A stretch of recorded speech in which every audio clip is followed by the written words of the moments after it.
झारखंड में कल बीजेपी ने अपना संकल्प पत्र जारी किया। आज पीएम मोदी चुनाव मैदान में उतर गए। पीएम मोदी ने अपनी पहली रैली गढ़वा में की। इसके बाद उनकी दूसरी रैली चाईबासा में है।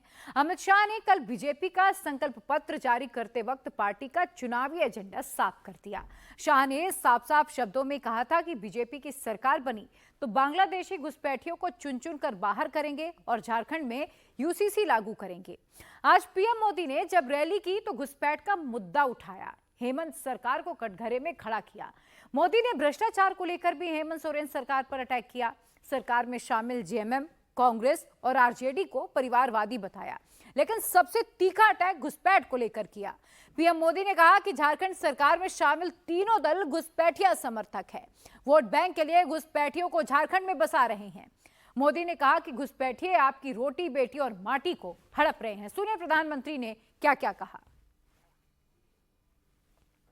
जेएमएम, कांग्रेस, आरजेडी ने तुष्टीकरण की नीति को चरम पर पहुंचा दिया है। ये तीनों दल सामाजिक तानाबाना तोड़ने पर आमाद है। ये तीनों दल घुसपैठिया समर्थक है।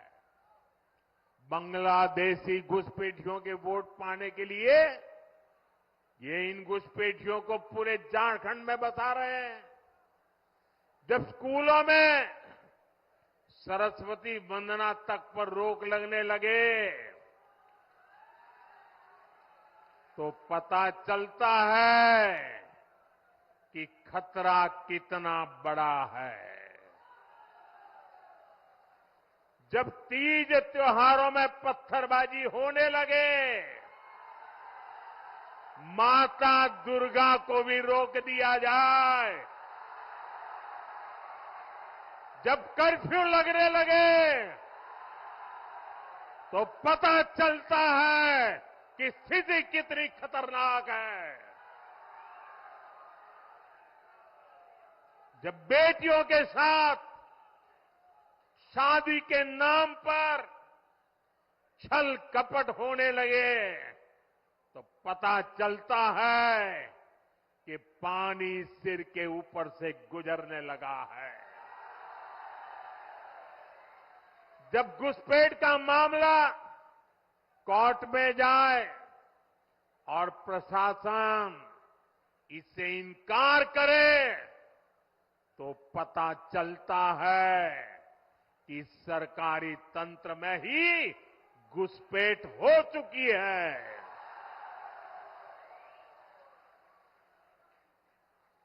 ये आपकी रोटी भी छीन रहे हैं, ये आपकी बेटी भी छीन रहे हैं और ये आपकी माटी को भी हड़प कर रहे हैं। घुसपैठ और यूसीसी के मुद्दे पर अमित शाह और हेमंत सोरेन के बीच किस तरह से जुबानी जंग हुई ये आपको मैं बताऊंगी, लेकिन उसके पहले ये बताती हूं कि मोदी आज की दोनों रैलियों का झारखंड के चुनाव पर किस तरह से इंपैक्ट पड़ने वाला है। प्रधानमंत्री का वहां जाने के बाद क्या असर होता है। मोदी ने पहली रैली झारखंड के गढ़वा में की। गढ़वा झारखंड के पलामू रीजन में आता है और इस रीजन में लातेहार, पलामू और गढ़वा आते हैं। यहां पर विधानसभा की जो कुल सीटें हैं वो 9 आती हैं। 2019 के चुनाव में बीजेपी 9 में से 5 सीटें जीत चुकी थी, जबकि जेएमएम के खाते में महज 2 सीटें यहां पर गई थी। कांग्रेस और एनसीपी के खाते में एक सीट आई थी। पीएम मोदी की दूसरी रैली चाईबासा में है, जो कोलान रीजन में है, और इस रीजन में कुल 14 सीटें आती हैं। पिछली बार बीजेपी का यहां खाता भी नहीं खुला था, लेकिन उसके बाद से अब हालात पहले से बदल चुके हैं। कोलान किंग के नाम से मशहूर चंपई सोरेन जेएमएम छोड़कर बीजेपी में शामिल हो चुके हैं। बीजेपी को यह पूरी उम्मीद है कि चंपई सोरेन की एंट्री के बाद वो कोलान रीजन में कमल खिलाने में कामयाब रहने वाली है। पीएम मोदी की एंट्री के बाद झारखंड का चुनावी माहौल गरमाएगा और उसके पहले अमित शाह और झारखंड के सीएम हेमंत सोरेन में जुबानी जंग छिड़ी है। इसकी शुरुआत अमित शाह ने की। शाह ने कहा कि झारखंड में बीजेपी सरकार बनी तो यूसीसी लागू होकर रहेगा। साथ ही शाह ने यह भी वादा किया कि अगर बीजेपी की सरकार बन गई तो झारखंड से घुसपैठियों को चुन चुनकर बाहर करेंगे। हेमंत सोरेन ने दोनों ही मुद्दों पर जवाब दिया। पहले सुनिए कि अमित शाह ने यूसीसी के मुद्दे पर क्या कहा था। झारखंड में यूसीसी जरूर आएगा। हमारी सरकार झारखंड में यूसीसी लाएगी, मगर यूसीसी से आदिवासियों को पूर्णतया हम बाहर रखेंगे। कोई आदिवासी के अधिकार और कानून को यूसीसी से हम नहीं छेड़ेंगे। मातृत्व सुरक्षा योजना, 6 पोषण किट और 21,000 की सहायता हम प्रदान करेंगे। 10 नए मेडिकल कॉलेज युवाओं के लिए बनाए। हेमंत सोरेन ने गढ़वा की रैली में अमित शाह को जवाब दिया। हेमंत सोरेन ने कहा कि झारखंड में ना तो एनआरसी लागू होगा, ना ही यूसीसी।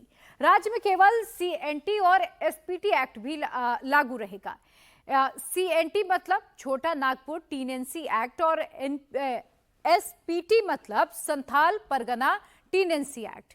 हेमंत सोरेन ने अभी तक यूसीसी के मुद्दे पर बीजेपी को जवाब नहीं दिया था, लेकिन बीजेपी ने असम के सीएम हिमंता बिस्वा शर्मा और केंद्रीय कृषि मंत्री शिवराज सिंह चौहान को झारखंड के मैदान में उतार रखा है, जो हर रैली में घुसपैठ और यूसीसी का मुद्दा जरूर उठाते हैं, और इसीलिए हेमंत सोरेन ने इस पर जवाब दिया। अभी बोलता है एनआरसी लागू करेंगे, यूसीसी लागू करेंगे। हमने कहा ना या एनआरसी चलेगा ना यूसीसी चलेगा। यहां चलेगा तो सीएनटी एक्ट चलेगा, एसपीटी एक्ट चलेगा और पेशा कानून चलेगा। अजीब अजीब कानून, कहां से ये लोग बौद्धिक लोग दिमाग लगा लगा करके हम लोग बौद्धिक तरीके से कब्जा करने की कोशिश करता है। इसीलिए अपने बाल बच्चों को पढ़ाइए लिखाइए। अब आप लोगों के बच्चों को इंजीनियर, डॉक्टर, वकील, पत्रकार बड़ा बड़ा बनाना है। इसके लिए बहुत अधिक पैसा खर्चा होता है। हम लोगों ने इस राज्य में गुरुजी क्रेडिट कार्ड हम लोगों ने प्रारंभ की है योजना। घुसपैठ को लेकर भी अमित शाह और हेमंत सोरेन आमने सामने हैं। अमित शाह ने झारखंड सरकार पर कई आरोप लगाए। उन्होंने कहा कि झारखंड में बेटियां और आदिवासी सुरक्षित नहीं हैं। अमित शाह ने कहा कि घुसपैठ के कारण राज्य में आदिवासियों की आबादी घटी है। झारखंड में बांग्लादेशी घुसपैठियों को हेमंत सोरेन सरकार का संरक्षण हासिल है। बीजेपी की सरकार बनते ही झारखंड से घुसपैठियों को चुन चुन कर बाहर किया जाएगा। अमित शाह ने पूछा कि हेमंत सोरेन ने अभी तक घुसपैठ रोकने के लिए क्या कदम उठाए हैं, वो भी बता दें। हजारों लाखों की संख्या में झारखंड की बेटियां दूसरी शादी तीसरी शादी कर कर एक घुसपैठिए उनके अधिकारों का हनन कर रहे हैं, और आप वोट बैंक की लालच में चुप बैठो।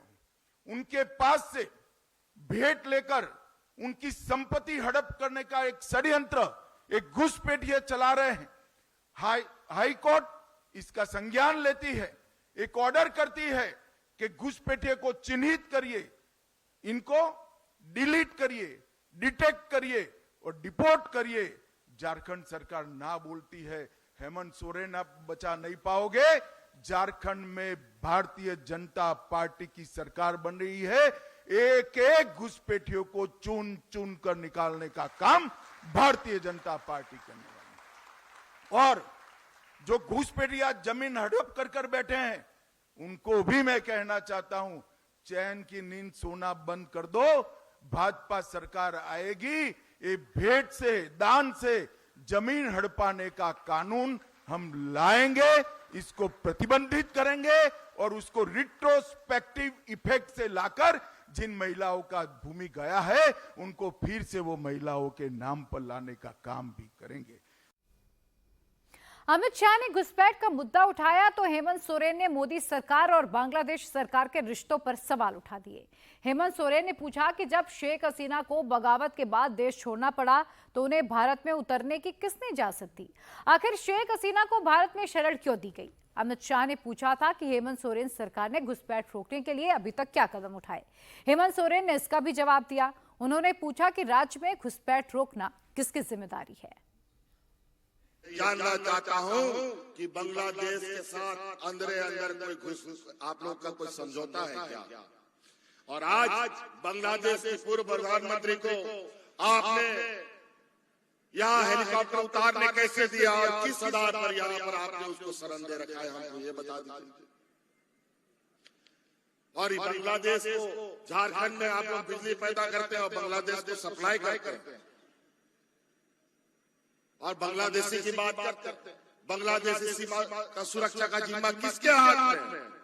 भारत सरकार के हाथ में, गृह मंत्रालय के हाथ में। और बांग्लादेश से घुसपैठ करने वाला भारतीय जनता पार्टी शासित राज्यों से घुस के आता है, खुद बोलते हैं, और योजनाबद्ध तरीके से पता नहीं क्या क्या षड्यंत्र रचता है। आखिरकार झारखंड में बांग्लादेशी घुसपैठिए इतना बड़ा मुद्दा कैसे बन गए हैं, ये अब आपको समझाते हैं। राज्य में मुस्लिम घुसपैठियों के आदिवासी महिलाओं से शादी करने और उनके जमीन हड़पने का आरोप बहुत पहले से लगता आ रहा है। कुछ समय पहले ये मुद्दा झारखंड हाई कोर्ट में भी पहुंच गया, जहां केंद्र सरकार ने अपने हलफनामे में कहा कि राज्य के संथाल परगना के 6 जिलों में आदिवासियों की संख्या 16% तक घट चुकी है। दुमका, पाकुड़, साहेबगंज, गोड्डा, जामताड़ा और देवघर में 1951 में आदिवासियों की जो संख्या थी, जो आबादी थी, वो 44.66% थी, जो 2011 में घटकर 28.11% रह गई। वहीं इस दौरान मुसलमानों की आबादी 9% से बढ़कर 23% तक पहुंच गई है। और इसी तरह से बीजेपी नेताओं का कहना था कि 1951 में झारखंड में आदिवासियों की आबादी 36% थी, जो अब घटकर 26% रह गई है, जबकि मुस्लिमों की आबादी पूरे राज्य में 9% से बढ़कर करीब 15% तक पहुंच चुकी है। एक रहेगा तो सेफ रहेगा। राहुल गांधी ने हिंदू समाज को बांटने के लिए निरंतर प्रयास कर रहा है। झारखंड में घुसपैठिए आते हैं, हमारे आदिवासी समाज, हिंदू समाज का अस्मिता को खतरा में पहुंचा दिया है। इस समय है एक रहने का। अगर आप एक रहेगा, सेफ रहेगा, नहीं तो घुसपैठिया आपका जमीन, आपका बेटी, रोटी माटी बेटी तीनों को छीन के लेके जाएगा।